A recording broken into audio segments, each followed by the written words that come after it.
Huh? How do you know? Oh, it could be le or no. Hang on. What are the different ones? What is the feminine word? What prefix La. do you use? La Le la overlay le. and le overlay, le overlay, la overlay. Le is plural. Le is masculine and la is feminine. You say you Hooray for don't. high school French. You say you don't know any French. That's a big lie. Anyhow, I in am. the bottom left part currently of the map, I like to finish my sentences once in a while. Currently down 1-0. It is bestest friends Scaphism. And we have in the top right-hand corner of our screen dark swarms of darky darkness, also known as Flippy. It's Byleth. It is indeed. And they're back on the American server, and Byleth doesn't seem to be too deterred by that. As some players like really complain about not playing on their own server, but he doesn't really care. I can't play on the Korean server, man. I don't know if I have really bad lag, but I've tried. Oh my god, how the hell do people do this? Like, No, I'll Korean make server a is command, horrible. and it's like, half a second later something happens, and I'm like, lag is real, guys. It's Indeed. no joke. All right, the lag is real. Now It's I'm gonna scary. take a couple of moments in the opening of this game to see if I can find that mosquito that flew behind my monitor. Ugh. So if I can kill it now, I can focus when the battles occur. Right. But I have been killing at least 4 mosquitoes during this cast. I've been pretty good. There was actually there was a PlayStation 2 game called Mr. Mosquito. I don't know if any of you in the chat ever played that game. I've Uh, never heard of it. yeah, you would be a mosquito, right? And you had to go around and suck people's blood without getting caught, without like getting whacked. Yeah, Oh, that's it was so a good time. wow. Yeah. I don't know if I can. I feel like morally wrong to play that game, like playing your arch enemy. Okay, I got him. I think I got him. I got him. And there's another one. I got him too. Wow. Good, good. That's They're like the Zerg, man. You kill a bunch of Zerglings and they remax. yeah. You can't do anything Keep about it. coming.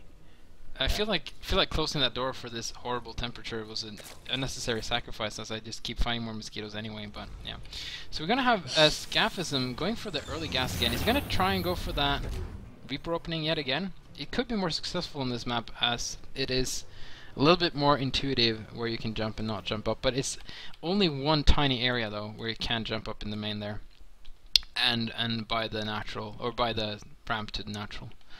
There's 2 places. In the meantime, Byleth going for the very signature super early macro hatch, which is more common to be honest. The Red Bandit does it a lot, and a lot of other Shurg players as well.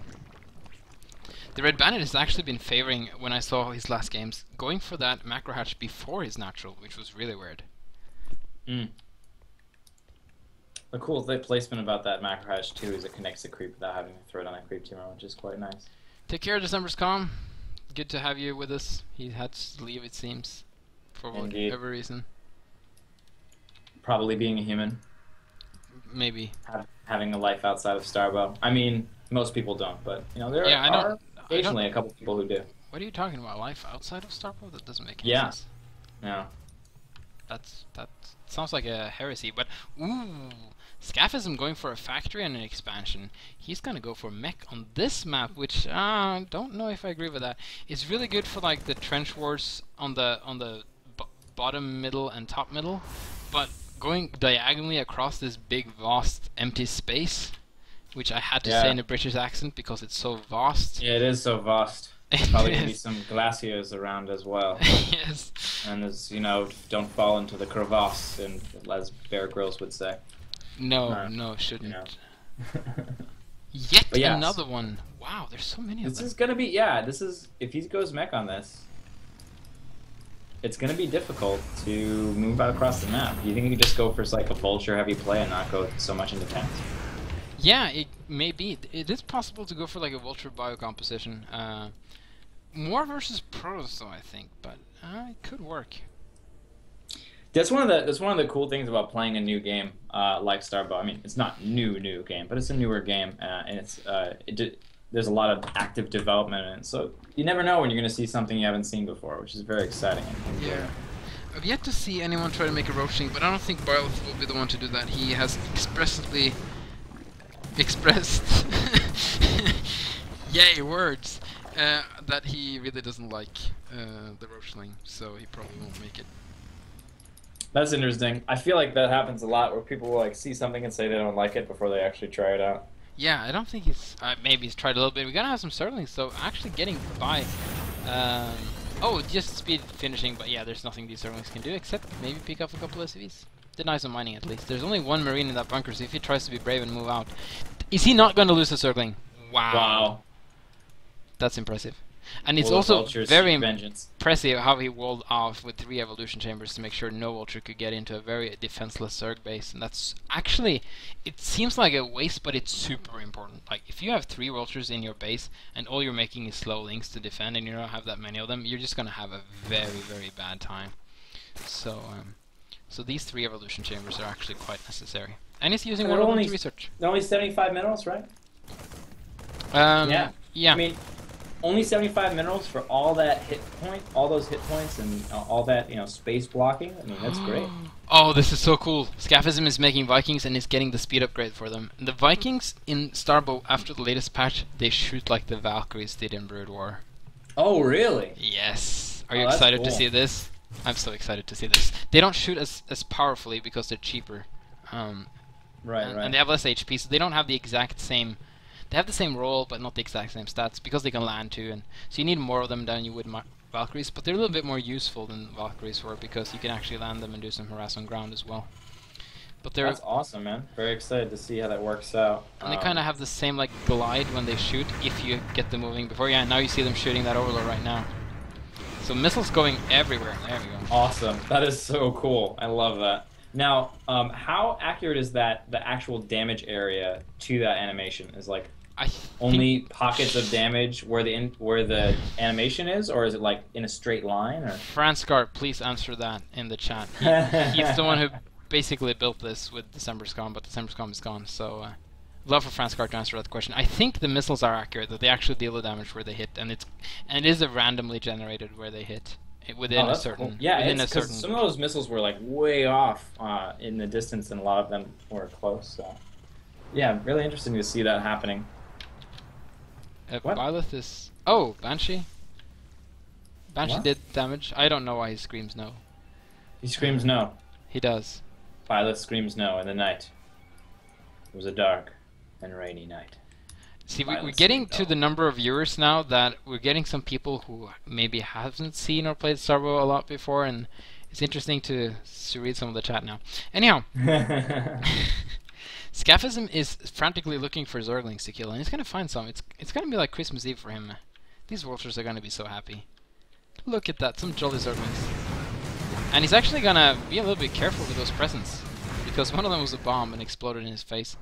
That was a very bad metaphor, but it was the best one I could do. Well, you know what the thing is, though? When you make a bad metaphor, you just gotta let it go. You gotta embrace the bad. Embrace it. It's one thing I learned from that movie, Frozen. Yeah, man. Let it go. That movie was so inconsistent at some points. Like, it took that lady, like, one evening to walk on the top of that mountain, and it takes other people, like, forever. And then there's this group of people going up and down within the same time that the other ones are trying to go down. And how do they travel up and down these mountains? I was so confused in that movie. I've actually only seen the Let It Go music video. I haven't seen the full movie yet. Oh, okay. But, yeah. My favorite moment is, like, an animated, perfectly set up, you know, female human being, like, or maybe even, like, anatomically impossible female human being, singing the line, "That perfect girl is gone," and like being this flawless animated human at the same time. And she's like, "What to do? Yeah, it's all right, everyone. Embrace your flaws." And it's like she's walking in, she's being this like American concept of what beauty is, and saying, "Yeah, it's easy. Embrace your flaws." It's like, okay. You see me with all my warts really and my easy. fat hanging off my belly. Yeah. It's like, you know, perfect health, perfect fitness, and all of that, and just being like, yeah. It's easy. Okay, lucky fellows, we'll talk about the game. So we got Vikings going on shooting overlords. These missiles look so awesome. I agree. I'm in awe about these. Oh, it's gonna land. Oh, very bad idea. Walk Lift up directly again. into some hydralisks, though. Now, did you notice something different when they landed and lifted? I'm just gonna see if you noticed this. It was fast. It was fast. We did increase the animation. Was that it? Was that the thing you wanted to know? Yeah, that was all. Nothing else. Yeah, I love it. I love the fact. No way. No way. That is for He's gonna see the. He's got to see He doesn't that. see the Nidus. He doesn't see it. That's. Oh, this is gonna be good. Sound is He's funny. pulling back his army. He just put a nerve jammer there. Oh, it takes forever though. Okay, there we go. Oh my See it. god, Oh, the but Nidus it's Storm does take forever. He's gonna get his Hydrolist. units out. Is it enough? That's so many Hydrolists. Why would he make Hydrolist versus Bio? Well, I think he Oh, thinks look it's at mech that though. concave. Everything is just getting slaughtered in And here. that perfect nerve jammer, and yeah. Oh, Byleth is definitely on tilt. Well, he's. How do I want what? Now, Byleth, stop complaining about the game in the middle of a tournament, Now, please. now this is actually something that is worth noting here. There are a couple of mentalities that are important to have when you're a competitive gamer, and one of them is really difficult in the StarCraft scene right now, and probably even worse in Starbow, is instead of looking for solutions to problems that exist within the game, players look for solutions in patches to the game, which is a destructive mentality. It's not useful as a player. Your job as a player is to work with the constraints you have and play better than your opponent. It's not to, complaining about the balance of the game is not useful for you. It does nothing for you. It's a waste of your time.